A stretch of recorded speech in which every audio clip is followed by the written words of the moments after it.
Hello बच्चों, स्वागत है इस नए वीडियो में। इस वीडियो लेक्चर में बात करेंगे मॉडर्न इंडिया की। तो अब तक हमने देखा एंशंट इंडिया के अंदर क्या किंगडम्स थे, कौन किंग्स थे, कौन हीरो था, कौन विलन था।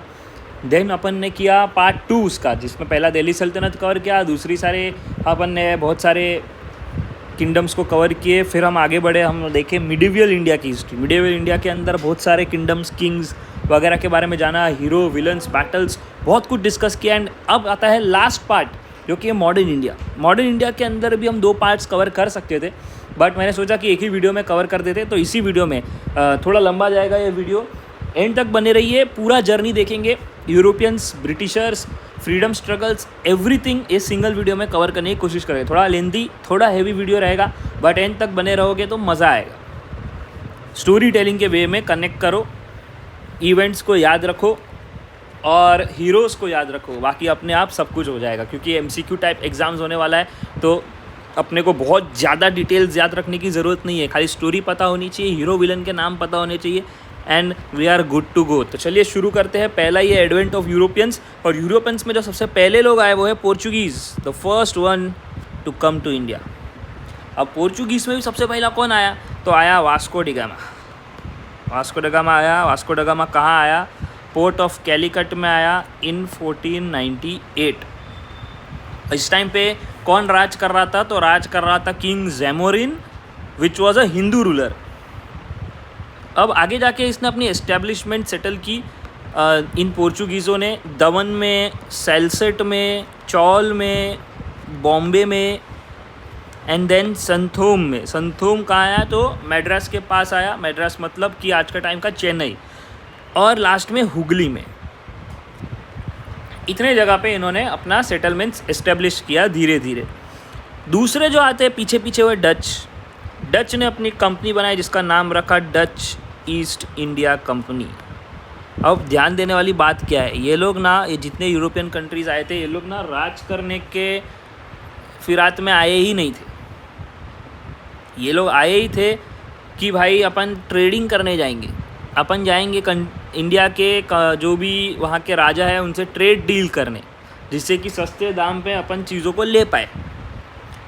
इसीलिए ये लोग ने कंपनी बनाई, डच ईस्ट इंडिया कंपनी, 1602 में। पोर्चुगीज़ भी इसीलिए आए थे, ये लोग भी इसीलिए आए। और ये लोग जो है ये आगे जाके इंग्लिश लोगों से हार गए, यानी कि ब्रिटिशर्स से हारे इन द बैटल ऑफ बेदारा इन 1759। ठीक है, डेट्स इतनी याद रखने की ज़रूरत नहीं है, बस क्या हुआ, कब हुआ, क्यों हुआ, उसके ऊपर ध्यान देना है। MCQ रहेगा इसके लिए। अब ना ये लोग के बीच में एग्रीमेंट हुआ, वॉर हुआ, और तो हारे तो एग्रीमेंट किया। एग्रीमेंट क्या किया?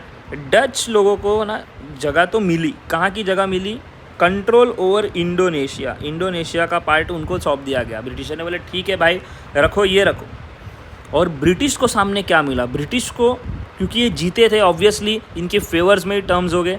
इंडिया मिला, श्रीलंका मिला, और मलाया यानी कि मलेशिया वाला रीजन मिला। तो ये 3 रीजन का कंट्रोल मिला, जबकि डच को इंडोनेशिया का कंट्रोल दे दिया गया। अब इन लोग ने, डच लोगों ने पहली फैक्ट्री कहाँ लगाई? मसूलीपट्टनम में लगाई इन द ईयर 1605। ठीक है, और फिर आगे जाके इन्होंने बाकी फैक्ट्रीज कहाँ लगाई? पुलिकैट, चिंसुरा, पटना, बालासोर, नागापट्टम, कोचीन, सूरत, करिकल और कासिम बाज़ार। इतनी जगह पे इन्होंने अपने फैक्ट्रीज़ को लगाया। फिर आते हैं सबसे इम्पॉर्टेंट ब्रिटिशर्स ने अपनी बनाई। सब ने ईस्ट इंडिया कंपनी नाम रखा था, इंग्लिश ईस्ट इंडिया कंपनी, 1599 में। जहांगीर उस समय पे राजा हुआ करते थे, और इसीलिए जहांगीर ने ना एक फरमान दिया था। फरमान यानी कि ऑर्डर, किसको? कैप्टन विलियम हॉकिंस को, जो ईस्ट इंडिया कंपनी के साथ पहली बार इंडिया में आए थे, जिनको परमिट मिला टू इरेक्ट अ फैक्ट्री बनाने का परमिशन मिला कि भाई तुम फैक्ट्री बनाओ, कोई टेंशन नहीं है। कहाँ बनाओ? सूरत में बनाओ, इन द ईयर 1613। फिर आए 1615 में सर थॉमस रो, उनको परमिशन मिली कि भाई मुग़ल का रूल जिधर जिधर है ना, वहाँ आप अपनी फैक्ट्रीज़ बना सकते हो, आपको बार बार परमिशन लेने की ज़रूरत नहीं, बट वो मुग़ल एरिया के अंडर होना चाहिए, क्योंकि उस समय बाकी भी थे किंगडम्स। तो मुग़ल के अंदर जितना था वहाँ पे इनको परमिशन दे दिया गया था। 1690 में फैक्ट्री सेटअप हुई सुल्तानती बाई जब चेरनॉक ने ये एक फैक्ट्री बनाई 1690 में। सूरत के बाद जो दूसरी आपकी फैक्ट्री बनी वो यहाँ पे बनी 1690 में। उसके पहले भी छोटी छोटी कुछ बनी रहेगी बट वो इतना इम्पोर्टेंट नहीं रहेगा, इसीलिए उसके बारे में ज़्यादा डिटेल अपन ने यहाँ डिस्कस नहीं किया है। 1698 में बहुत बड़ी जीत मिली ब्रिटिशर्स को, वो है ज़मींदारी मिली 3 विलेजेस की। एक ये जो सुल्तानाती जो जगह है वो लोग ने वहाँ पे जहाँ फैक्ट्री बनाया उसकी ज़मींदारी मिली, कालीकट की मिली और गोविंदपुर की मिली, जिससे आगे जाके ना कैलकाटा सिटी जो है उसका एस्टेब्लिशमेंट या फाउंडेशन रखा गया, क्योंकि वो यही विलेजेस के आसपास बना गया। Fort William was set up in 1700 at Calcutta. तो पहला फोर्ट विलियम भी बनाया है लोग ने कैलकाटा सिटी में ही 1700 में। तो अब जो है ब्रिटिशर्स के पाव थोड़े मजबूत होने लग गए। अब तक ब्रिटिशर्स फैक्ट्री खेल रहा था, अब ज़मींदारी सिस्टम यानी रेवेन्यू कलेक्शन का राइट्स मिला, ज़मीन मिली और कैलकाटा सिटी भी बनाई जहाँ पे इन्होंने फोर्ट भी खड़ा कर दिया। तब कहीं ना कहीं राज के और में ब्रिटिशर्स आगे बढ़ रहे। 1717 में जॉन सरमैन को फरमान मिला फारूक सियार से। फारूक सियार हमने पिछले वीडियो में डिस्कस किया था, कौन है, क्या है, किसने उसकी मदद की, नहीं की, क्या हुआ, पूरा स्टोरी उसमें अपन ने कवर किया। तो फारूक सियार ने इनको फरमान दिया और उस फरमान में इनको बहुत बड़े कंसेशंस मिले। तो याद रखना अपने कौन था, जॉन सरमन था। फरमान किसने दिया, फारूक सियार ने दिया। और उस फरमान में क्या मिला, तो लार्ज कंसेशन मिला। आगे जाके बैटल ऑफ प्लासी होता है। बैटल ऑफ प्लासी में इंग्लिश ने सिराजुद्दौला को हरा दिया। सबको पता है, फेमस स्टोरी है, सीबीएसई में तो पढ़ाया भी गया, अगर जो सीबीएसई बोर्ड से पढ़े। सिराजुद्दौला नवाब ऑफ बंगाल हार चुके थे और ब्रिटिशर्स को कहीं ना कहीं अपनी पहली जीत यहाँ पे मिली और अब लगा कि यार अब भारत अपना है। बैटल ऑफ बक्सर हुआ। बैटल ऑफ बक्सर में कैप्टन मुनरो थे और मुनरो ने किसको डिफीट किया, मीर कासिम ऑफ बंगाल, शुजाउद्दौला ऑफ अवध और शाह आलम II। ये लोग साथ में थे तब भी हारे। 3 मिला के एक ब्रिटिशर को नहीं हरा पाए। बंगाल, अवध और मुग़ल किंगडम साथ में आके लड़े तब भी हारे और यहाँ ब्रिटिशर को लगा कि अब भारत हमारा। फिर आए डेन्स लोग। डेन्स मतलब कौन, डैनिश लोग। तो इन्होंने बनाया अपने डैनिश ईस्ट इंडिया कंपनी 1616 में। Danish East India Company, Danish colony Tranquebar के पहली कॉलोनी बनी। ट्रांकेबार नाम रखा गया। एस्टेब्लिश और southern Coromandel coast of India, मतलब साउथ में ट्रांकेबार करके एक डैनिश कॉलोनी बनाई गई। फिर फ्रेंच लोग है, फ्रेंच ईस्ट इंडिया कंपनी बनी। सब ने अपना नाम ईस्ट इंडिया कंपनी रखा था, आगे अपना देश का नाम जोड़ दिया था। Form by Colbert under the state patronage in 1664।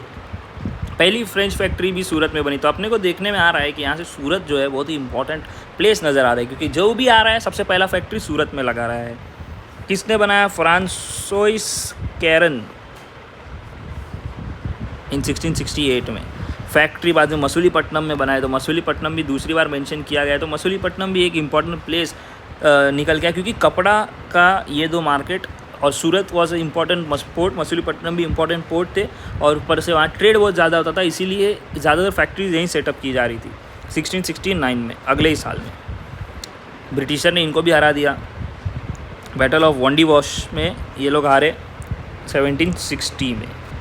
तो ब्रिटिशर के जो भी एनिमीज़ थे उनको एक बाय एक, चाहे वो अपने ही यूरोपियंस थे या फिर इंडियन थे, सब हार ही रहे थे।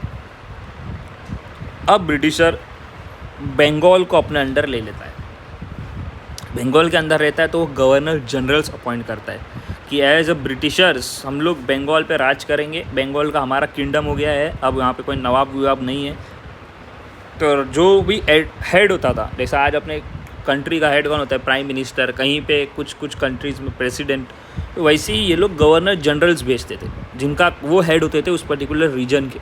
पूरा एडमिनिस्ट्रेशन सब कुछ उनके अंडर दिया जाता था। तो पहले जो आए वो है Warren Hastings. Warren Hasting was the first governor general, founder of Asiatic Society of Bengal. अब ना अपन बहुत डिटेल में नहीं जाने वाले, उन्होंने क्या क्या किया उसको ही डिस्कस करेंगे। तो एशियाटिक सोसाइटी ऑफ बंगाल इन्होंने बनाया था।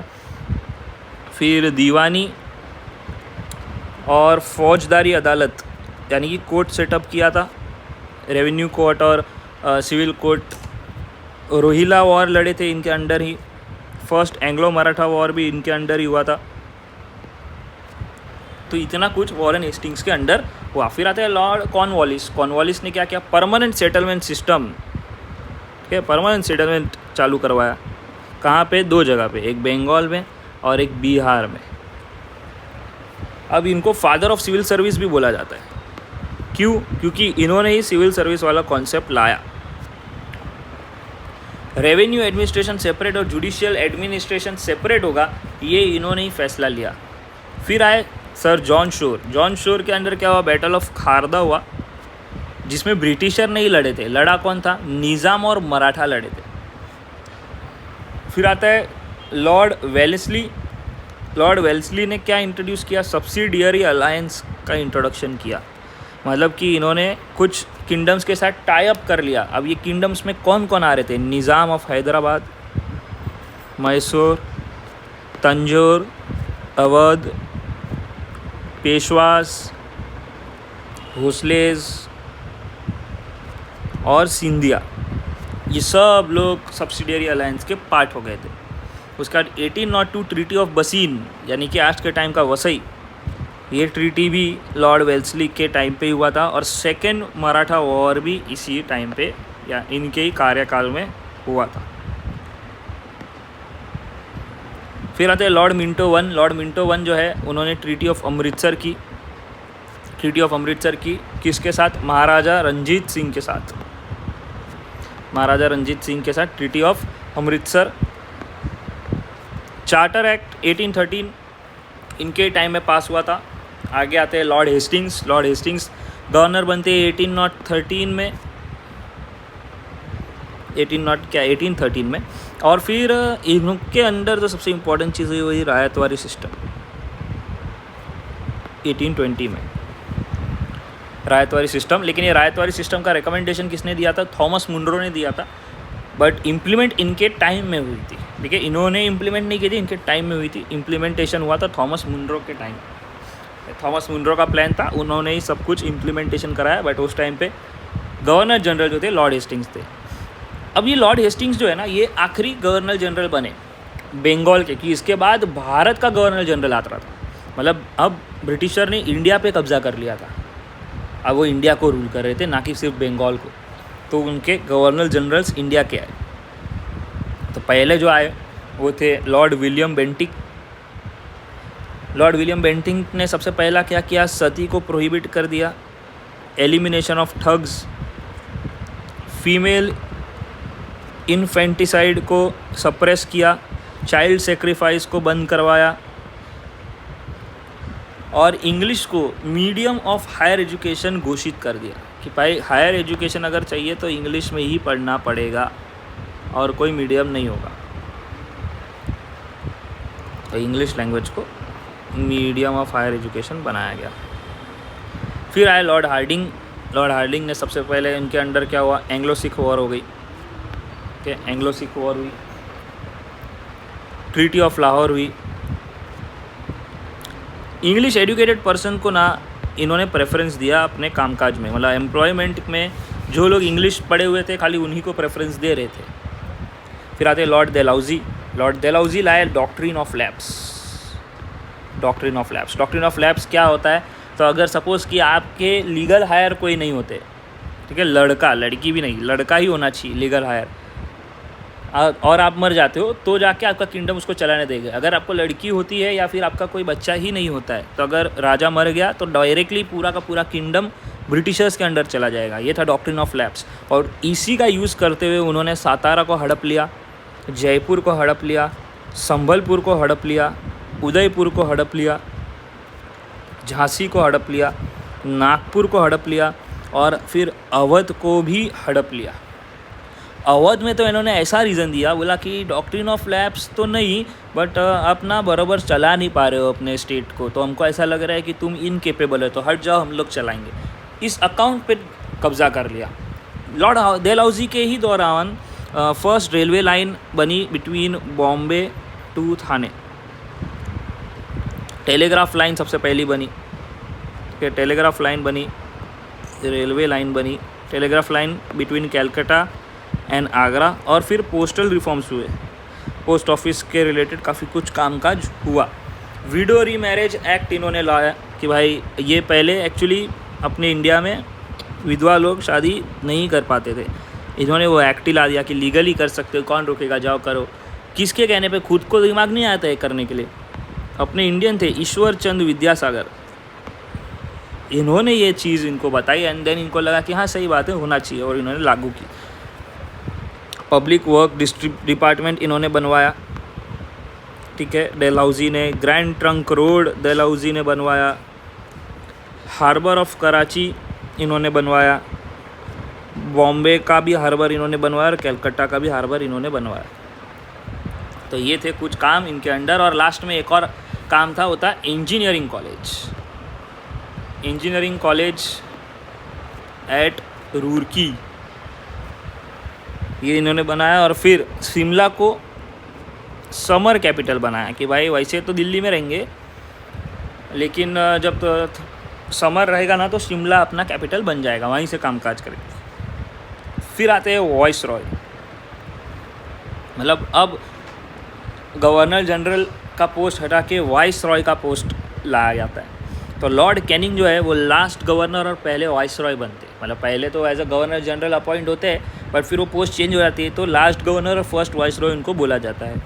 आते ही जो इन्होंने बहुत अच्छा काम जो किया कि फर्स्ट वाइस रॉय थे, उनको पता चल गया डॉक्ट्रिन ऑफ लैब्स जो है ना वो बहुत ही बेकार पॉलिसी है, विड्रॉ कर लिया। ठीक, विड्रॉ कर लिया, बोला नहीं नहीं नहीं ये तो गलत है। रिवॉल्ट ऑफ 1857 इनके अंडर हुआ। इंडियन पीनल कोड यानी कि अपने लॉ में संशोधन, या इंडियन पीनल कोड बनाना ही कि भाई किसको पकड़ेंगे तो क्या सज़ा होगी, जो आज तक हम यूज़ करते थे, जो अभी हाल ही में रिवाइज़ हुआ और भारतीय न्याय संहिता के नाम से उनको रीनेम किया गया। उसके पहले तक इंडियन पीनल कोड ही चलता था। तो इंडियन पीनल कोड इनके अंडर, इनके कार्यकाल में बना। ईस्ट इंडिया कंपनी का रूल ख़त्म हुआ इनके कार्यकाल में। तो बोले अरे तो मतलब चले गए ब्रिटिशर? नहीं, अब तक कंपनी चला रही थी ना देश, ईस्ट इंडिया कंपनी आया था ट्रेडिंग करने के लिए, याद करो, वो ख़त्म हो गया। अब ऑफिशियली ब्रिटिश एम्पायर राज करने आया। अब इनके अंडर क्या क्या हुआ, तो कुछ अच्छा भी हुआ, ऊपर ने डिस्कस किया। उसके बाद कुछ और अच्छे काम हुए। कलकत्ता, बॉम्बे और मद्रास की यूनिवर्सिटीज़ इन्होंने बनवाई। फिर आता है लॉर्ड मेयो। लॉर्ड मेयो ने किया स्टैटिस्टिकल सर्वे ऑफ इंडिया, मतलब कि सेंसस हुआ, जनगणना हुई। और इन्होंने एक डिपार्टमेंट बनाया, department of agriculture and commerce. आगे जाके लॉर्ड लिटियन आते। लॉर्ड लिटियन जो है वो अपने आप को टाइटल देते empress of India. Queen Victoria उन्हें ये टाइटल दे देती है। इन्होंने वर्नैकुलर प्रेस एक्ट को पास किया रहता है, मतलब कि जो अपनी रीजनल लैंग्वेज में भी छपेगा वो भी पहला सेंसर होगा। ब्रिटिशर्स के मर्ज़ी के बगैर आप कुछ नहीं प्रिंट कर सकते। आर्म्स एक्ट को लागू किया कि आपको अगर कोई भी बंदूक रखनी है तो आपको लाइसेंस लेना पड़ेगा। आर्म्स एक्ट के अंदर ये बना। लॉर्ड रिपो आए। लॉर्ड रिपो ने क्या किया, फैक्ट्री एक्ट 1881 लाया। ठीक है, सेल्फ गवर्नमेंट के रिलेटेड भी कामकाज इन्होंने ही किया, local self government. Vernacular press act जो ऊपर बना था, सेंसस करना पड़ेगा, ये करना, हम लोग को देना पड़ेगा, हम लोग सेंसर करेंगे, चेक करेंगे सब सही लिखा है नहीं, हमारे खिलाफ तो कुछ नहीं लिखा। यानी ऊपर जो कामकाज लॉर्ड लिटन द्वारा किया गया था उस एक्ट को रिपील कर दिया, यानी ख़त्म कर दिया। फिर आते हैं लॉर्ड लैंसडोन। लॉर्ड लैंसडोन ने क्या किया, फैक्ट्री एक्ट के अंदर वीकली हॉलीडे का प्रस्ताव रखा। वीकली हॉलीडे होना चाहिए, वर्कर गधे थोड़ी है, पूरे दिन 7 दिन काम करेंगे, तो वीकली हॉलीडे मिलना चाहिए। स्टिप्यूलेटेड वर्क आवर्स, फिक्स टाइम रहेगा कामकाज का, उससे ज़्यादा नहीं करा सकते। सिविल सर्विस को 3 भाग में इन्होंने डिवाइड किया, एक इंपीरियल, प्रोविंशियल और सब ऑर्डिनेट। और फिर डुरैंट कमीशन इनके टाइम पे ही बनी थी। डुरैंट कमीशन ने क्या किया, डुरैंट लाइन बनाया। डुरैंट लाइन किसके बीच में, ब्रिटिश इंडिया और अफ़गानिस्तान के बीच में। आज पाकिस्तान और अफ़गानिस्तान के बीच की जो लाइन है जो डिवाइड करती है उनके बॉर्डर्स को, उनको डुरैंट लाइन बोलते हैं। उस समय क्योंकि पाकिस्तान था ही नहीं तो ब्रिटिश इंडिया और अफ़गानिस्तान के बीच की लाइन। फिर आया लॉर्ड कर्जन। लॉर्ड कर्जन ने इंडियन यूनिवर्सिटीज़ एक्ट 1904 पास करवाया। एंशिएंट मॉन्यूमेंट्स प्रिजर्वेशन एक्ट बनाया। तो मतलब कि मॉन्यूमेंट्स के प्रति प्रिजर्वेशन का कामकाज इनके अंडर शुरू हुआ। अब जब ये चालू किया तो सीधी सी बात है, आर्कियोलॉजिकल सर्वे ऑफ इंडिया जो आज ये काम करता है मॉन्यूमेंट्स की रक्षा करना, हेरिटेज साइट को प्रोटेक्ट करना, वो आर्कियोलॉजिकल सर्वे ऑफ इंडिया यानी कि ASI ही करता है। वो इनके टाइम पे बनी, लॉर्ड कर्जन ने करवाई। और फिर इन्हीं के टाइम पे एक बहुत ही गलत चीज़ हुई, वो थी बंगाल का पार्टीशन, जिसको हम आगे और डिस्कस करेंगे। लॉर्ड मिंटो ने मुस्लिम लीग की फाउंडेशन रखी। वही मुस्लिम लीग जो आगे जाके पाकिस्तान का डिमांड किया और पाकिस्तान लेके माना, और सूरत 2 पार्ट में टूटा, स्प्लिट हुआ। फिर आया लॉर्ड केल्म्सफोर्ड। लखनऊ पैक्ट हुआ इनके अंडर। खिलाफत मूवमेंट इनके अंदर। गांधी जी नेशनल लीडर बने इनके अंडर। रॉलेट एक्ट पास हुआ। जलियांवाला बाग मैसेकर इनके टाइम पे हुआ। तो काफ़ी सारी चीज़ें, मतलब बहुत ही टेंस सिचुएशन के टाइम पे ये वाइसरॉय बने। फिर आते हैं लॉर्ड आयरविन। लॉर्ड आयरविन के टाइम पे साइमन कमीशन आया था। साइमन कमीशन आपने सुना ही होगा, साइमन गो बैक, वो वाला साइमन कमीशन इन्हीं के दौरान आया था, जिनको हमने वापस भेज दिया था, एंट्री ही नहीं लेने दी। इंडियन रेजोल्यूशन पास हुआ 1929 में। डांडी मार्च हुआ इसी दौरान 12 मार्च 1930 में। सिविल डिसोबीडियंस मूवमेंट बना 1930 में। फर्स्ट राउंड टेबल कॉन्फ्रेंस हुआ इंग्लैंड में इन्हीं के टाइम पे। ठीक है, फर्स्ट राउंड टेबल कॉन्फ्रेंस। और फिर गांधी आयरविन पैक्ट हुआ, लाहौर सेशन हुआ, और एंड में पूर्ण स्वराज का यहाँ पे डिक्लेरेशन किया गया। तो सब कुछ इन्हीं के कार्यकाल में हुआ। आगे जाते हैं Lord Willingdon. Second round table conference हुआ था इनके under. Second round table conference London में ही होता है वापस। थर्ड राउंड टेबल कॉन्फ्रेंस भी इन्हीं के अंडर होता है। और फिर गवर्नमेंट ऑफ इंडिया एक्ट पास किया जाता है इन्हीं के अंडर 1935। लॉर्ड वेवेल आते हैं। लॉर्ड वेवेल को कैबिनेट मिशन प्लान के साथ भेजा जाता है। Cabinet mission plan, first meeting ये करते हैं सब कैबिनेट मिनिस्टर की। ठीक है, 9 दिसंबर 1946 में शिमला में कॉन्फ्रेंस करवाते हैं 1945 में। और फिर एक इंटरिम गवर्नमेंट बनाते हैं। इंटरिम गवर्नमेंट कौन, मतलब कि उनको किसी ने चुना नहीं है, कोई वोटिंग नहीं हुआ है, बट ऐसे ही देश को चलाने के लिए, टू एडमिनिस्टर द कंट्री, एक गवर्नमेंट बना देते हैं जिसको बोलते हैं इंटरिम गवर्नमेंट। जैसे कि अभी बांग्लादेश में हुआ था, यूनुस जो बना था, मोहम्मद यूनुस, वो इंटरिम गवर्नमेंट ही बनाया था। और फिर इलेक्शन हुए और उसको जाना पड़ा। तो यही इंटरिम गवर्नमेंट बनाया गया था अंडर नेहरू। फिर आते लास्ट वाइसरॉय लॉर्ड माउंटबेटन। ये लास्ट वाइसरॉय थे और फर्स्ट गवर्नर जनरल थे ऑफ फ्री इंडिया। आज़ादी के बाद हमने इनको गवर्नर जनरल का आउट ऑफ रिस्पेक्ट पोस्ट दिया था। पार्टीशन का प्लान जो है वो माउंटबेटन ने ही बनाया था, इसलिए उसको माउंटबेटन प्लान भी बोला जाता है। Mountbatten plan. रिटायर्ड हो गए जून में 1948 में। और फिर जाके राजा गोपालाचारी यानी कि फर्स्ट और लास्ट इंडियन गवर्नर जनरल बने हैं, क्योंकि इनके बाद गवर्नर जनरल का पोस्ट भारत में हटा दिया गया। अब डिस्कस करते हैं कुछ इंपॉर्टेंट इवेंट्स को, जिसमें पहला इवेंट है रिवॉल्ट ऑफ 1857। अब 1857 में एक भयंकर आक्रोश आया भारतीयों के मस्तिष्क में, दिमाग में। क्यों आया? बिकॉज डॉक्ट्रिन ऑफ लैप्स, मैंने बोला था कि फालतू पॉलिसी थी, इसके कारण। दूसरा, refusal of pension to Nana Saheb. Nana Saheb को पेंशन देने से मना कर दिया, नहीं देंगे, पब्लिक भड़की। एनेक्सेशन, झड़प लेना पूरे किंगडम को using the policy of subsidiary alliance. तो लोगों को ये नहीं रास आया कि ऐसा तुम अपनी मनमानी दादागिरी करोगे तो नहीं चलेगा। तो ये था पॉलिटिकल कॉज। फिर था इकोनॉमिक कॉज, हैवी टैक्सेशन, भयंकर टैक्स लग रहा था, एविक्शंस किया गया था, डिस्ट्रक्शन ऑफ ट्रेडिशनल हैंडीक्राफ्ट, पूरा हैंडीक्राफ्ट मार्केट को तोड़ दिया था क्योंकि टैरिफ लगा रहे थे इंडियन प्रोडक्ट्स के सामने, डिस्क्रिमिनेटरी टैरिफ लगा रहे थे। मतलब टैरिफ यानी इतने टैक्सेस, मतलब अगर अपना माल ब्रिटिश जा रहा है, ब्रिटेन में जा रहा है, तो उस पर इतना टैक्स मार रहे थे कि वो इतना महंगा हो जा रहा था कि कोई खरीद ही नहीं रहा था। तो ये सब का कारण भी लोगों में गुस्सा है कि अरे तुम एक तो हमारे देश में आ रहे हो, हमारे देश में राज कर रहे हो, हमारे देश में हमको एक्सप्लॉइट कर रहे हो, हमारे से टैक्स ले रहे हो, हमारा माल जब तुम्हारे देश में जा रहा है तो उस पर भी टैक्स मार रहे हो, ये नहीं चलेगा। फिर और भी रीजन्स थे। इंडियन सोल्जर्स को ना बहुत ही कम सैलरी दी जा रही थी, बहुत कम सैलरी, और वो कितना भी अच्छा परफॉर्म कर ले, कितना भी काम कर ले, उनको बोला गया था कि आप सूबेदार के रैंक के आगे जा ही नहीं सकते। रेशियली भी उनको इंसल्ट सहना पड़ता था वाया ब्रिटिश ऑफिसर्स। तो यार ये भी कहीं ना कहीं ऐसा लग रहा था कि अब बस ओवर हो गया है, इससे ज़्यादा हम सहन नहीं करेंगे।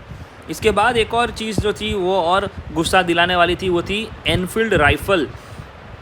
उसकी जो कार्ट्रिज इस राइफ़ल की, उसके अंदर जो थे उसको ग्रीस किया गया था। इस राइफ़ल के अंदर जो कार्ट्रिज लगती है, कार्ट्रिज ग्रीस की गई थी। किससे ग्रीस की थी? एनिमल फैट से। और ये एनिमल फैट में पिग और गाय दोनों के ही एनिमल फैट्स को यूज़ किया जाता, जिससे कि हिंदू मुस्लिम्स दोनों के सेंटिमेंट्स जो थे वो कहीं ना कहीं यहाँ पे हर्ट किए गए थे। उसके बाद जो भी क्विक डिसीजंस लिए गए, जैसे कि विडो री मैरिज। अब उस समय समाज में विडो री मैरिज को कोई मानता नहीं था, इतना जल्दी एक्सेप्ट करना लोगों के माइंड में नहीं था। लोग ऐसा समझ रहे थे कि ये ब्रिटिशर जो है कहीं ना कहीं हमारे कल्चर को ख़त्म कर रहे हैं, सती को बंद करा दिया है, एजुकेशन करवाया गर्ल्स का। उस समय पे एजुकेशन नहीं होती थी गर्ल्स की, वो करवाना शुरू किया। क्रिश्चियन मिशनरी मिशंस चालू किए, ज़बरदस्ती लोगों को इन्फ्लुएंस करके क्रिश्चियन धर्म में कन्वर्ट करवा रहे थे। तो कहीं ना कहीं ये भी लोगों को दिमाग में बैठा कि यार ये गलत है। अब जब इतना आक्रोश था तो वो टाइम पे आज़ादी क्यों नहीं लिया? क्या ऐसा हुआ जिससे अपन लोग यहाँ पे इतना भड़कने के बाद भी सफल नहीं हो पाए? पहला, कोई लीडरशिप ही नहीं था। यानी ये जितने इवेंट्स हो रहे थे, जो सब लोग दुखी थे, आक्रोश में थे, उनको कोई एक साथ में लेने वाला, यूनाइट करने वाला लीडर ही नहीं था। कुछ इंडियन रूलर्स जो थे उस समय पे, वो खुद ब्रिटिशर्स के लॉयलिस्ट हो गए थे। और तीसरा, इन्फीरियर मिलिट्री इक्विपमेंट्स थे उन लोगों के पास जो लड़ना भी चाहते थे। मतलब ब्रिटिशर के पास आधुनिक हथियार थे, जबकि हमारे पास उतने पावरफुल हथियार ही नहीं थे। तो हमारा कोई कंपटीशन नहीं था उनसे लड़ाई के मामलों में, बिकॉज ऑफ द वेपनरी। फिर कुछ सोशियो रिलीजियस रिफॉर्म मूवमेंट्स हुए, जिसमें पहला है ब्रह्मो समाज। ब्रह्मो समाज चालू किया था राजा राम मोहन रॉय ने। ये सेक्रीफाइसेस, आइडोलेट्री, सुपरस्टिशन और सती के खिलाफ थे। आइडोलेट्री मतलब मूर्ति पूजा, सेक्रीफाइसेस मतलब जो भी बलि चढ़ाना बोलते हैं, जहाँ पे एनिमल्स को काट के उनका बलि चढ़ाया जाता है, उनके खिलाफ थे। सुपरस्टिशंस के खिलाफ थे, मतलब अंधविश्वास के खिलाफ थे, और सती के खिलाफ थे। फिर आता है प्रार्थना समाज। प्रार्थना समाज जो है वो चालू किया जाता है आत्माराम पांडुरंग के द्वारा, जो था मोनोथिज़म के खिलाफ। मोनोथिज़म के खिलाफ नहीं, मोनोथिज़म के सपोर्ट में था। अपलिफ्टमेंट ऑफ वुमेन के सपोर्ट में था। अबोलिशन ऑफ कास्ट डिस्क्रिमिनेशन में था। मतलब कि मोनोथिज़म मतलब क्या? एक ही भगवान में मानना। तो मोनोथिज़म को सपोर्ट करता था ये। वुमेन आगे बढ़नी चाहिए वो मानता था ये प्रार्थना समाज, और कास्ट सिस्टम ख़त्म हो जाना चाहिए, कास्ट डिस्क्रिमिनेशन होना ही नहीं चाहिए, उसमें मानता था ये प्रार्थना समाज। फिर आता आर्य समाज। आर्य समाज चालू किया था दयानंद सरस्वती ने। इनका स्लोगन्स बहुत ज़्यादा फेमस थे, जैसे कि गो बैक टू वेदास। ये राइट्स में, यानी कि जो भी यज्ञ वगैरह या जो भी विधि होती थी कोई भी चीज़ की, अगर आप देखो तो एक प्रोसीजर होती है, अब कोई भी पूजा हो, कोई भी यज्ञ हो, तो उसमें मानते नहीं थे। आइडोलेट्री में मानते नहीं थे। ब्राह्मण सुप्रीमेसी में मानते नहीं थे कि ब्राह्मण ही सब कंट्रोल करेगा, नहीं। जिसके पास नॉलेज रहेगा वो चाहे वो किसी भी वर्ग का हो वो कंट्रोल करेगा, वो समझाएगा। This is what Arya Samaj told. फिर आता है Deccan education system. Deccan education system जो है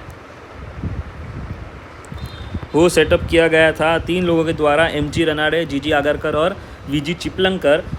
कंट्रीब्यूट किया इन्होंने एजुकेशन को, कल्चर को वेस्ट इंडिया में, और आगे जाके इन्होंने फर्ग्यूसन कॉलेज एस्टेब्लिश की। फर्ग्यूसन कॉलेज कहाँ है? पुणे में है। एस्टेब्लिश की इन द ईयर 1885। फिर आता है रामकृष्ण मिशन। रामकृष्ण मिशन चालू किया खुद स्वामी विवेकानंद ने। इसका काम क्या था इस मिशन का? हिंदुज़म को जागरूक करना, ठीक है, हिंदुज़म को जागरूक करना, कास्ट रेस्ट्रिक्शन के अगेंस्ट एकजुट होना, अंधविश्वास को ना मानना, और एजुकेशन सिस्टम को पूरी तरीके से चेंज करना। ओवरहॉल करना मतलब चेंज करना, चेक करना क्या चेंज करने की ज़रूरत है, करंट सिचुएशन क्या है, क्या उसमें कुछ नया आना चाहिए, क्या कुछ उसमें पुरानी चीज़ों को इंक्लूड करना चाहिए जो आज के टाइम में रेलेवेंट है। ये सारी चीज़ें जो है ये इसके लिए रामकृष्ण मिशन को बनाया गया था। और फिर आता है थियोसॉफिकल सोसाइटी। थियोसॉफिकल सोसाइटी जो बनाया गया था बाय मैडम H.P. ब्लावात्स्की और कर्नल H.S. ऑलकॉट, यानी कि दोनों फॉरेनर। ड्रू इंस्पिरेशन फ्रॉम उपनिषद, ये लोग उपनिषद से इंस्पायर होके ये थियोसॉफिकल सोसाइटी बनाए। ये पूरा का पूरा सोसाइटी चलता था on the philosophy of Vedantas और the transmigration of the souls, मतलब आत्मा कैसे अलग अलग जगह भटकती है, स्वर्ग में जाती है, नर्क में जाती है, अलग अलग जीवों में जाती है, और ये जो बर्थ और डेथ का साइकिल है इसके रिलेटेड वेदांता के फिलोसॉफी के रिलेटेड उपनिषद से इंस्पायर होके ये सोसाइटीज़ का जन्म हुआ। और लास्ट में आता है सर्वेंट्स ऑफ इंडियन सोसाइटी, जो कि बनाया गया था बाय गोपाल कृष्ण गोखले। इनका काम था फेमाइन रीजन में रिलीफ लाना, फेमाइन में भूखमरी की जहाँ हालत हो गई थी भारत में, वहाँ पे रिलीफ लाना, ट्राइबल लोगों की कंडीशन को सुधारना। अब कुछ चीफ नेशनल एक्टिविटीज़ को देखते थे, जो कि ऐसी घटना थी जो सिग्निफिकेंस रखती थी इन इंडियन हिस्ट्री, जिसमें से पहला है formation of Indian national Congress. ये कब बनी? जब 72 डेलीगेट्स आए। 72 डेलीगेट्स आए सारे ही प्रेसिडेंसीज से और प्रोविंसेस से, और कहाँ आके मिले? बॉम्बे में मिले इन द दिसंबर 1885। इंडिया के सभी प्रेसिडेंसीज और प्रोविंसेस से डेलीगेट्स आए, 72 डेलीगेट्स मिले बॉम्बे में, और वहाँ पे एलन ऑक्टेवियन ह्यूम, यानी ये भी जो स्टार्ट किया गया है कांग्रेस, ये भी कोई फॉरेन ब्लड ने, यानी कि ब्रिटिश ऑफिशियल ने, खुद एक रिटायर्ड ब्रिटिश ऑफिशियल ने स्टार्ट किया, और इसको ही फाउंडर फादर ऑफ कांग्रेस बोला जाता है। इन्होंने ही सबको साथ में लाया और बोला ऐसा कुछ स्टार्ट तुमको करना चाहिए। सब आए, मिले, फर्स्ट सेशन हुआ दिसंबर 1885 में। कहाँ पे हुआ? तो ये हुआ तेजपाल संस्कृत पाठशाला में, बॉम्बे में। प्रेसिडेंटशिप किसकी थी? इसके अंदर WC बैनर्जी के प्रेसिडेंटशिप में ये पर्टिकुलर सेशन कंडक्ट किया गया। सेकेंड जो इवेंट आता है वो है पार्टीशन ऑफ बंगाल। देखा अपन ने लॉर्ड कर्जन को हमने जब स्टडी किया था, आया था पार्टीशन ऑफ बंगाल इनके टाइम में हुआ था। 16 अक्टूबर 1905 में 3 भागों में बंगाल का विभाजन यानी कि पार्टीशन हुआ था, ईस्ट बंगाल, आसाम और बंगाल यानी कि वेस्ट बंगाल। फिर आता है स्वदेशी मूवमेंट। स्वदेशी मूवमेंट क्या था? स्वदेशी मूवमेंट जो था ये ओरिजिन तो हुआ था एंटी पार्टीशन मूवमेंट के टाइम, मतलब कि ये जो ऊपर पार्टीशन हुआ था बंगाल का, ये उसके विरोध प्रदर्शन में था। आगे जाके ये स्वदेशी मूवमेंट बन गया। इनके जो इम्पोर्टेंट लीडर्स थे जिनके कारण ये event as a success mark किया गया, वो था लाल बाल पाल और अरबिंदो घोष। लाल बाल पाल और अरबिंदो घोष के कारण ये इवेंट सफल हो पाया। इनका बहुत इंपॉर्टेंट और अहम रोल था। इंडियन नेशनल कांग्रेस ने इसको स्वदेशी कॉल दिया कि हाँ इसी मूवमेंट को हम स्वदेशी मूवमेंट बनाएंगे। कहाँ बनाएंगे? बनारस सेशन में 1905 में, जब प्रेसिडेंटशिप थी GK गोखले के हाथ में। फिर आता है एक और important event, Muslim league.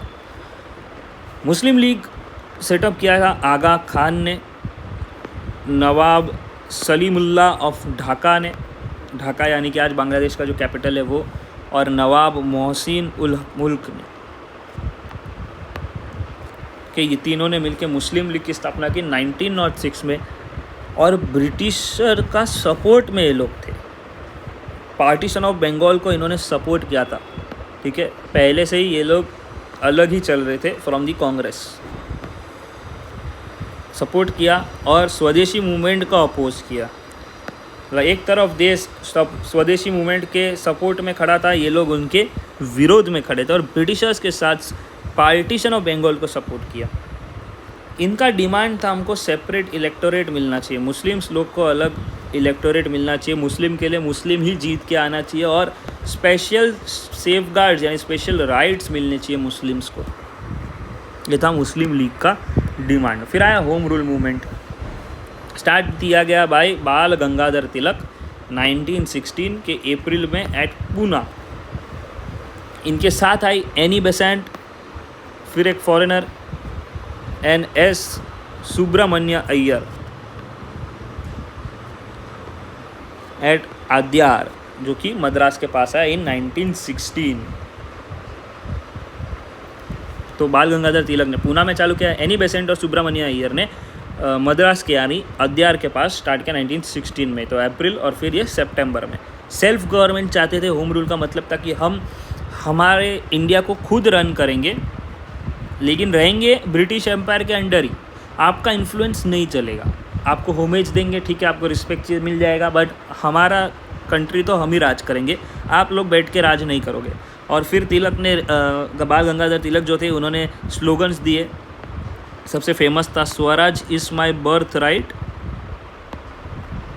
And I shall have it, मतलब कि खुद का देश में खुद का राज होना ये मेरा बर्थ राइट है और ये बर्थ राइट मेरे से कोई छीन नहीं सकता, ये मेरे पास ही रहेगा, ये उनका स्लोगन था। लखनऊ पैक्ट हुआ, लखनऊ पैक्ट अपन ने ऊपर डिस्कस किया था जब वॉइस रॉयस को स्टडी कर रहे थे, तो किसके बीच में हुआ, इंडियन नेशनल कांग्रेस और मुस्लिम लीग के बीच में हुआ, क्योंकि यार हम ब्रिटिशर से तभी लड़ सकते हैं जब हम आपस में ना लड़े, तो यहाँ पे लखनऊ पैक्ट इसीलिए करवाया गया। अब इस समय ना ब्रिटिश भी खुद फंसा हुआ था, उसने टर्की के साथ वॉर कर लिया था, जिससे कि अब टर्की जो है वो मुस्लिम्स के लिए बहुत ही इंपॉर्टेंट रेलेवेंस रखता है, क्योंकि उनके खलीफा यानी कि जो सुप्रीम लीडर जो माने जाते थे इस्लाम के, वो वहाँ रहते थे और उनका राज चलता था।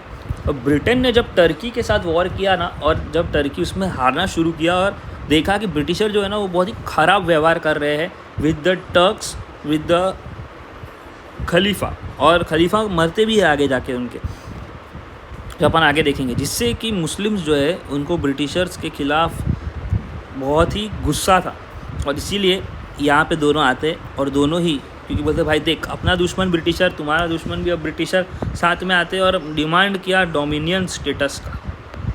डोमिनियन स्टेटस क्या होता है? डोमिनियन स्टेटस मतलब कि कंट्री इंडिपेंडेंट रहेगी, अंडर ब्रिटिश किंगडम रहेगी बट इंडिपेंडेंट रहेगी, हमारे अफेयर्स, हमारा कंट्रोल कैसे चलाना है देश को ये हम लोग देखेंगे, इसको डोमिनियन स्टेटस बोलते हैं, जो कि ऊपर बाल Gangadhar Tilak exactly demand same कर रहे थे।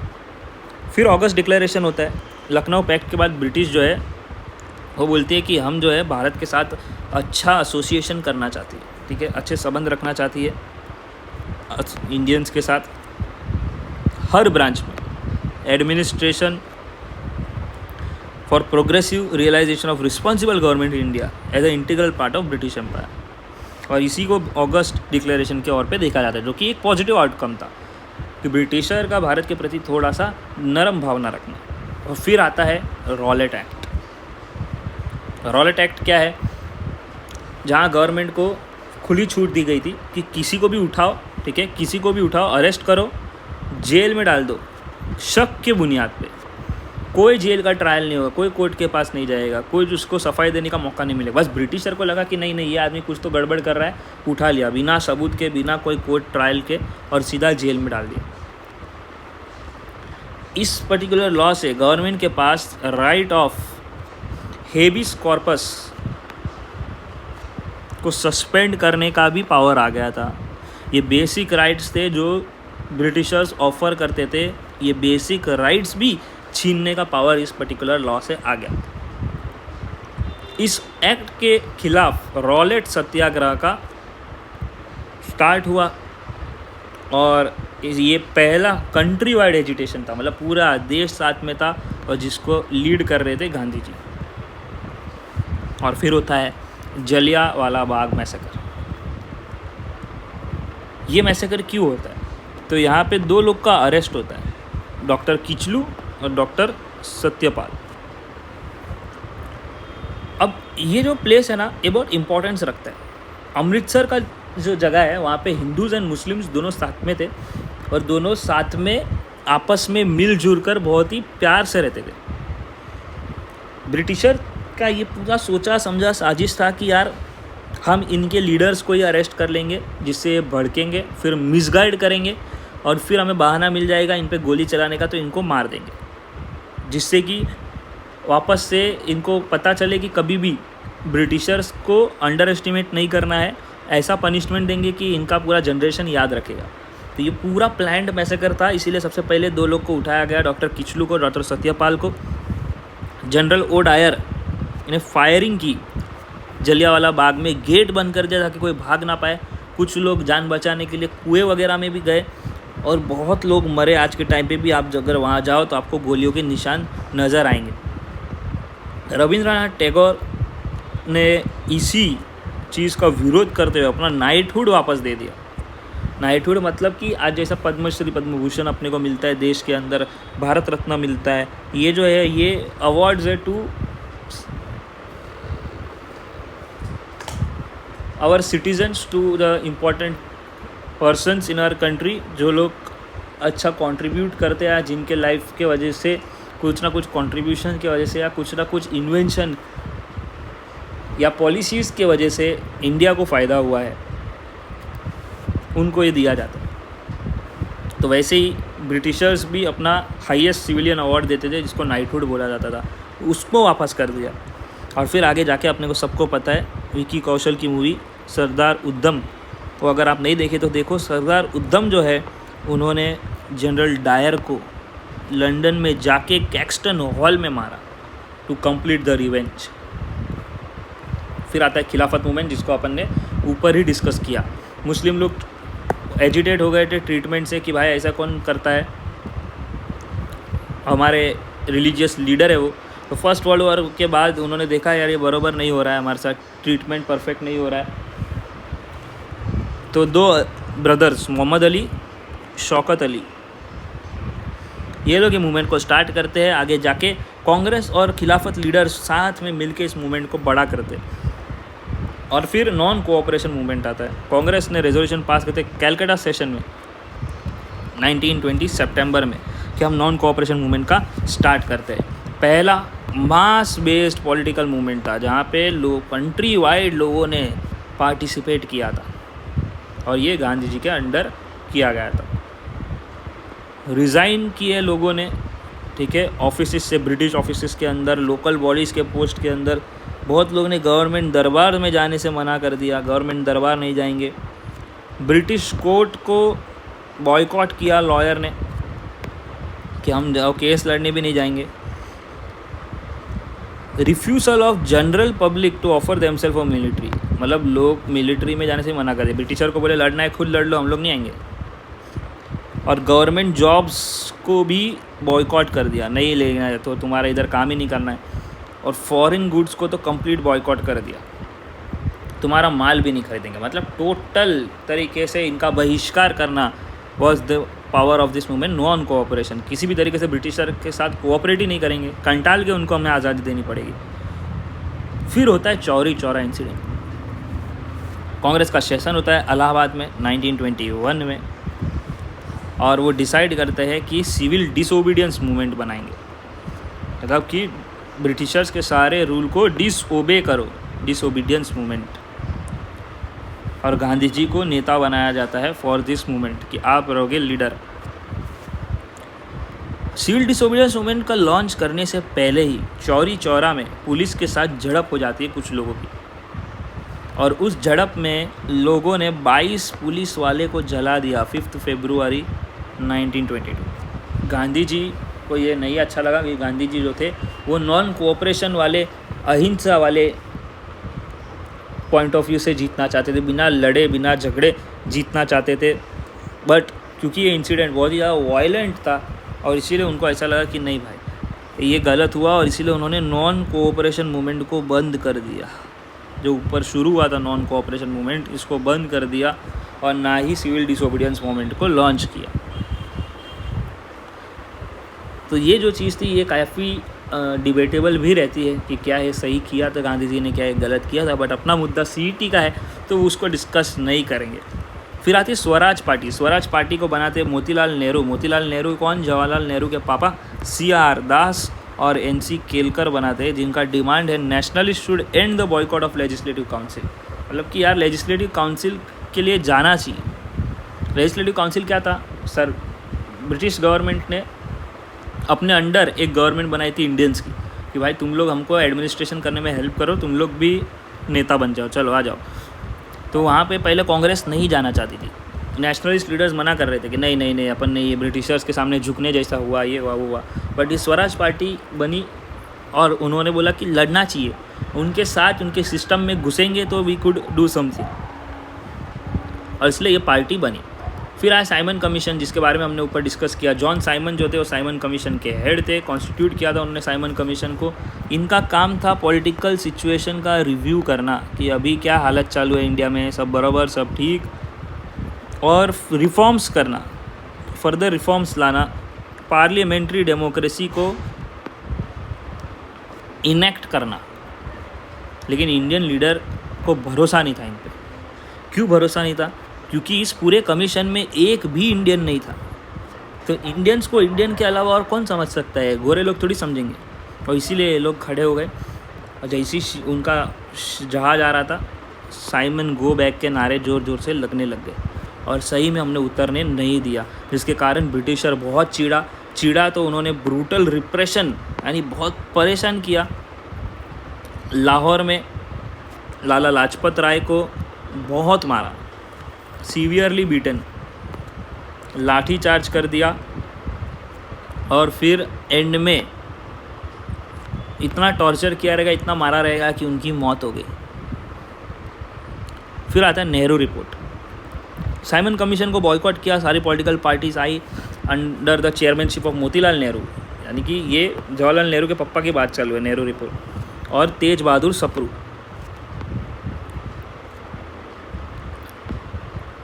ये लोग का ये कमेटी बना कि कॉन्स्टिट्यूशन ऑफ इंडिया के प्रिंसिपल्स क्या होने चाहिए, क्या नहीं होने चाहिए सब, बट ये रिपोर्ट जो है एट द एंड फेल हो गया।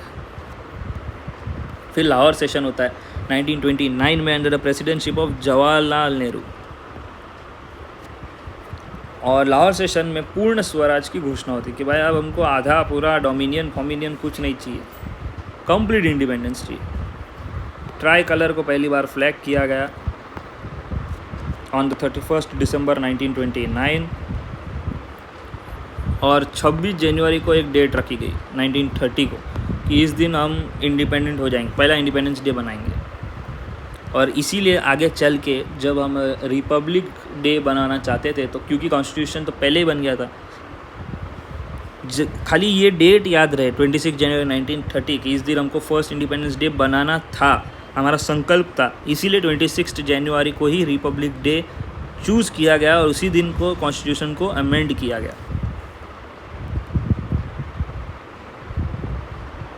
फिर आता है डांडी मार्च, इसको सॉल्ट सत्याग्रह भी बोला जाता है। गांधी जी ने स्टार्ट किया था साबरमती आश्रम से 12 मार्च 1930 को, और बोला हम डांडी तक जाएंगे, वहाँ पे जाके हम सॉल्ट का कानून तोड़ देंगे, क्योंकि सॉल्ट पे भी टैक्स लगा दिया था ब्रिटिशरों ने। बोला सॉल्ट तुम बनाओगे नहीं, बनाएंगे भी हम, उस पर भी टैक्स लेंगे। तो सॉल्ट तो बेसिक चीज़ है, हर किसी को ज़रूरत पड़ता है, उस पर भी टैक्स, मतलब कि सारी हद पार हो जाती है। तो उन्होंने डांडी मार्च निकाला, बोला हम खुद जाके नमक बनाएंगे और वहीं उनका सॉल्ट लो तोड़ के धजिया उड़ाएंगे। तो गए डांडी गए, पिंच हैंडफुल ऑफ सॉल्ट लिया और बोला हम यहाँ से सॉल्ट का लॉ तोड़ देते हैं और आज से अब शुरुआत करते हैं सिविल डिसोबीडियंस मूवमेंट का। फिर शुरू होता है civil disobedience movement, country wide participation होती है, सबसे ज़्यादा वुमेन पार्टिसिपेशन होता है, और इसमें गढ़वाल सोल्जर्स जो है, यानी कि उत्तराखंड आसपास के जो सोल्जर हैं, उन्होंने रिफ्यूज़ कर दिया, हम फायरिंग ही नहीं करेंगे, अपने लोगों को नहीं मारेंगे पेशावर में। फिर होता है first round table conference. First round table conference होता है between British Indians as equal, मतलब कि यहाँ पे हमने राउंड टेबल कॉन्फ्रेंस में दोनों पार्टीज़ को इक्वल रखा, बोला ब्रिटिशर भी इक्वल, इंडियन भी इक्वल। 12 नवंबर 1930 लंदन में डिस्कस किया गया। साइमन कमीशन के बारे में प्लानिंग किया कि भाई तुमने अभी आने नहीं दिया हमको, तो अब बताओ क्या करना है। तो यहाँ से इंडियंस नेता जो भी थे उनको बुलाया गया, लंदन में गए, डिस्कस किया। अब कौन कौन गया इसमें? हिंदू महासभा वाले गए, मुस्लिम लीग गई, और यहाँ पे मेन क्वेश्चन जो था वो आईएनसी यानी कि इंडियन नेशनल कांग्रेस था। कांग्रेस नहीं गई, जिसके कारण ये फर्स्ट टेबल कॉन्फ्रेंस का, राउंड टेबल कॉन्फ्रेंस का कोई मतलब ही नहीं रहा, बिकॉज सबसे इम्पॉर्टेंट पार्टी, सबसे बड़ी पार्टी जो थी इंडियन नेशनल कांग्रेस, वही पार्टिसिपेट नहीं की। फिर 5 मार्च को 1931 को गांधी आयरविन पैक्ट हुआ, जहाँ पे कांग्रेस जो है वो सिविल डिसोबीडियंस मूवमेंट को बंद कर दी, बोले कि हम कॉल्ड ऑफ करते सिविल डिसोबीडियंस मूवमेंट को, और सेकेंड राउंड टेबल कॉन्फ्रेंस में जाने के लिए मान गई कि चलो भाई अब अपन जाते। गवर्नमेंट ने अलाउ कर दिया विलेजर्स को। ब्रिटिशर भी मतलब झुक गई थोड़ी, बोली ठीक है तुम नमक वमक बना लो, कोई प्रॉब्लम नहीं है, और जितने भी पॉलिटिकल प्रिजनर्स को पकड़ा था उन सबको छोड़ दिया, क्या उन सबको छोड़ दिया, ताकि ऐसा लगे कि हाँ माहौल अच्छा है, थोड़ा खुशनुमा माहौल है, आओ डिस्कस करते हैं, मिलो प्लीज़, राउंड टेबल कॉन्फ्रेंस करते हैं। और कराची सेशन में 1931 में ये जो कॉन्फ्रेंस हुआ जिसमें एक पैक्ट साइन हुआ, गांधी आयरविन पैक्ट, उसको डिस्कस किया गया, गांधी आयरविन पैक्ट। तो सेकेंड राउंड टेबल कॉन्फ्रेंस में गांधी जी गए, लंदन गए, ब्रिटिश प्राइम मिनिस्टर राम से मैकडोनाल्ड को मिले। कॉन्फ्रेंस फेल हुई, क्यों? क्योंकि गांधी जी जो है प्राइम मिनिस्टर की बातों और पॉलिसी पे नहीं माने। क्यों नहीं माने? क्योंकि उनकी पॉलिसी थी कम्युनल रिप्रेजेंटेशन, और कम्युनल रिप्रेजेंटेशन पे गांधी जी कभी नहीं माने। बोले कि ऐसा based on caste, based on religion representation होना ही नहीं चाहिए। और फिर ब्रिटिश गवर्नमेंट जो है वो भी रिफ्यूज़ कर दी गांधी जी की जो मांगे थी। मांग में सबसे पहला मांग थी फ्रीडम, बोला नहीं नहीं ये फ्रीडम वीडम बाद में देखेंगे, इसीलिए ये जो पर्टिकुलर कॉन्फ्रेंस था वो फेल हो गया। फिर हुआ पूना पैक्ट। पूना पैक्ट किसके बीच में हुआ? तो अम्बेडकर जी और गांधी जी के बीच में हुआ। ये था आइडिया ऑफ सेपरेट इलेक्टोरेट, मतलब कि जो डिप्रेस क्लास है, जो अबेंडेंड है, यानी दलित लोग जो है उनको स्पेशल इलेक्टोरेट मिलना चाहिए, स्पेशल उनका नेता होना चाहिए, दलित के लिए एक दलित ही खड़ा होना चाहिए, जैसे मुस्लिम लोगों को चाहिए था वैसे ही दलित डिप्रेस और ऑप्रेस कास्ट को चाहिए था। But seats reserve for them in the provincial legislation were increased. तो यहाँ पे बोला कि देखो सेपरेट इलेक्टोरेट तो छोड़ दे। गांधी जी ने समझाया अम्बेडकर को, बोला अम्बेडकर जी आप ये सब छोड़ दीजिए, एक काम करते हैं रिजर्वेशन बढ़ा देते हैं आपकी, आप नंबर ऑफ़ सीट्स थोड़ी ज़्यादा ले लो लेजिस्लेचर में, प्रोविंशियल लेजिस्लेचर में, जिससे कि आपको भी लगे कि यार आपका भी बात माना गया है। और फिर पूना पैक्ट साइन किया गया, जहाँ पे एक कॉमन इलेक्टोरेट फॉर अपर और लोअर कास्ट बना। बोला कि लोअर कास्ट के लिए अलग से नहीं, एक ही में रहेंगे, बस हमारी सीट्स थोड़ी हम रिजर्व कर लेंगे, जिससे दोनों अग्री किए। और फिर आगे आता है डिमांड फॉर पाकिस्तान। 1930 में इकबाल ने सजेस्ट किया कि नॉर्थ वेस्ट प्रोविंस और कश्मीर जो है उसको मुस्लिम स्टेट बना देना चाहिए। मुस्लिम लीग ने सबसे पहला प्रपोजल पास किया कि हमको अब कुछ बंगाल कुछ नहीं, पूरा अलग देश ही चाहिए, पाकिस्तान करके अलग देश बनाएंगे। लाहौर सेशन 1940 में, जिसको बोला जाता है जिनास 2 नेशन थियरी, कि 2 नेशन होने चाहिए, एक तुम्हारा हिंदू नेशन या जो भी तुमको करना है वो, दूसरा हमको हमारा मुस्लिम नेशन चाहिए जहाँ पे खाली मुस्लिम्स रहेंगे। It was drafted by Sikandar Hayat Khan. यहाँ पे पहले अपने कुछ इकबाल को हाईलाइट कर देना है कि जिनास 2 नेशन थियरी, हाँ, सिकंदर हयात खान जो थे उन्होंने इस पर्टिकुलर पॉलिसी को ड्राफ्ट किया। फजलुल हक और खलीकुन्नमा ने इसको आगे बढ़ाया, और 1943 दिसंबर कराची सेशन ऑफ मुस्लिम लीग ने एक स्लोगन अडॉप्ट किया, divide and quit. Chaudhry Rahmat Ali ने टर्म दिया, मतलब अब तक उनको एक जगह चाहिए था, एक अलग देश चाहिए था जो मुस्लिम डोमिनेटेड हो, मुस्लिम के लिए हो, बट उसका नाम नहीं रख पाए थे। और वो नाम इस पर्टिकुलर कराची सेशन में हुआ था, जिसका नाम रखा गया था रहमत अली के द्वारा एज पाकिस्तान 1933। 1943 में, 10 साल पहले ऑफ दिस कराची सेशन। तो कराची सेशन में इसी नाम को लिया गया और इसके नाम पे स्लोगन दिया गया कि हमको चाहिए पाकिस्तान। अगस्त का ऑफ़र आया। अगस्त का ऑफ़र क्या आया? डोमिनियन स्टेटस का ऑफ़र आया। लेकिन ये ऑफ़र क्या आया? Unspecified future. ब्रिटिशर बोले तुमको डोमिनियन स्टेटस चाहिए, जाओ दिया, लेकिन कब देंगे वो नहीं देंगे हम तुमको। हम लोग हाँ रेडी, वी आर रेडी, देंगे। कब देंगे? डेट नहीं बताया।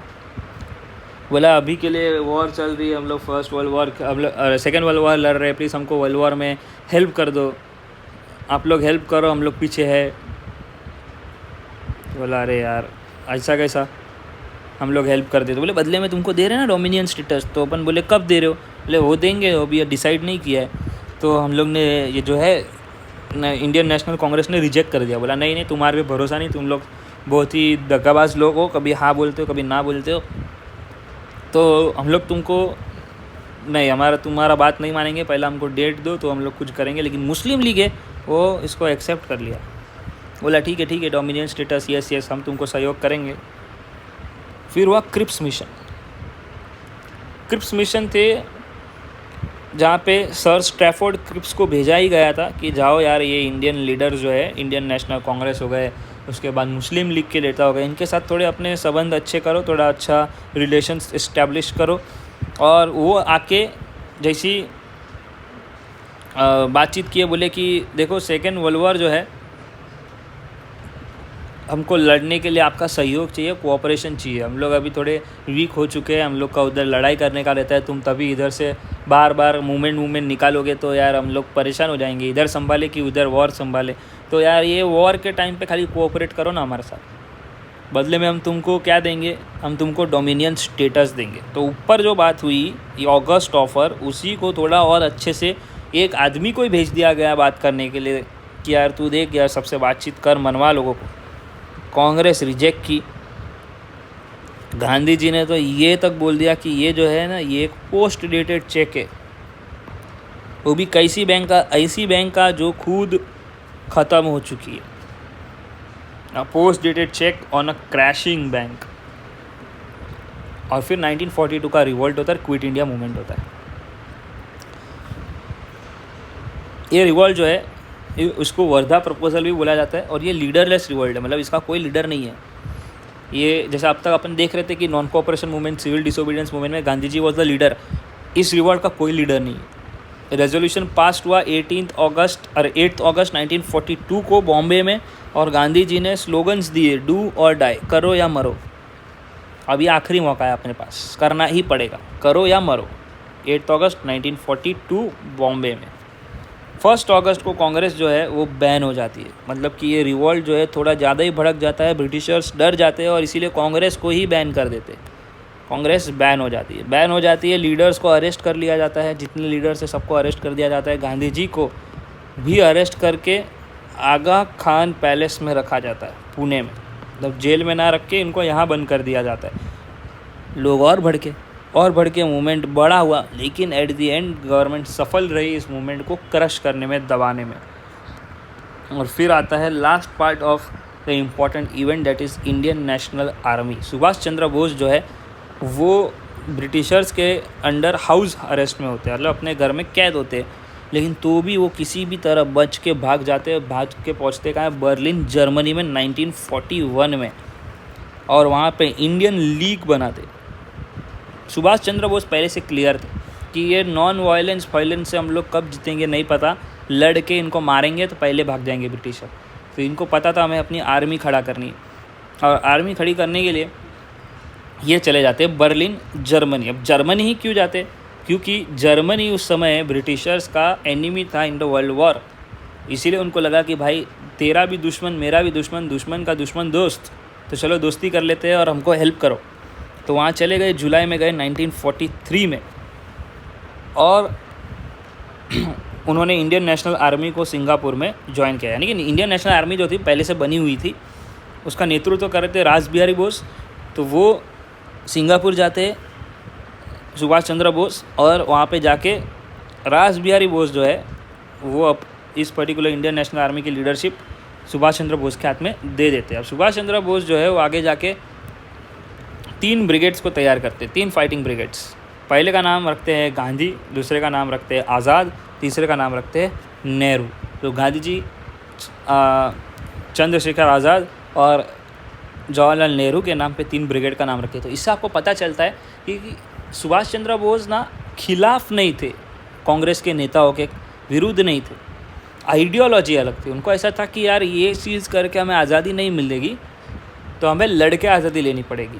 बट रिस्पेक्ट था, बहुत ज़्यादा रिस्पेक्ट था, क्योंकि दोनों काम तो सेम ही कर रहे थे, दोनों को आज़ादी ही दिलवानी थी, एक पीसफुल वे से, दूसरा नॉन पीसफुल वे से।